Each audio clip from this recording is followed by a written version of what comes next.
When I joined what was 12 people back in 2002, we had a handful of clients and some assets, and we were investing them. And we're still doing that today. We do it a whole lot differently and better than I think we did in the early days, but with the same focus, which is how do we bring our skills to helping families create peace of mind. We want to maintain that boutique feel. We want to know everybody that works here, and the feeling of having real ownership in every idea and everything that happens, and having the personal relationships with every person at the firm is just so much different than at the bigger banks.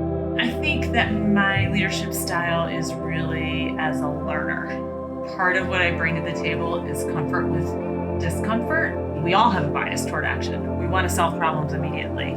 Oftentimes it's really important to stop and just sit with not knowing the answer and being able to ask a lot of questions because the answer often emerges.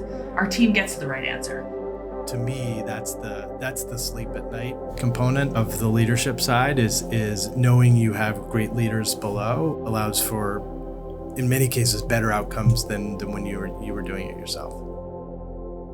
Starting with 5 people with no business and growing it to what it is today is really a function of always feeling like there's more that we could do, always thinking there's another path that we could run down, never feeling like we're finished.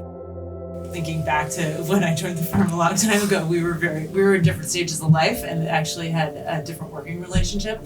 You know, you came in as a new kind of role for the firm, and you know, being totally honest, that was a little threatening in the beginning, and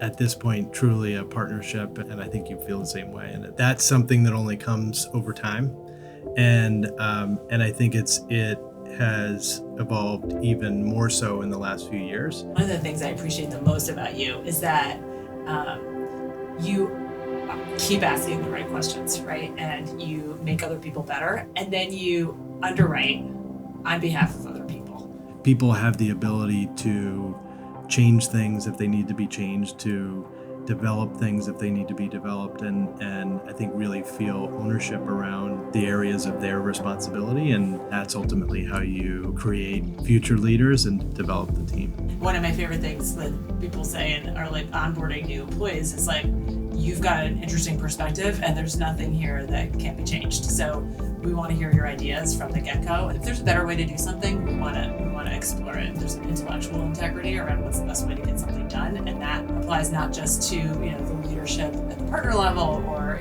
the folks on the operating committee, but it applies to everybody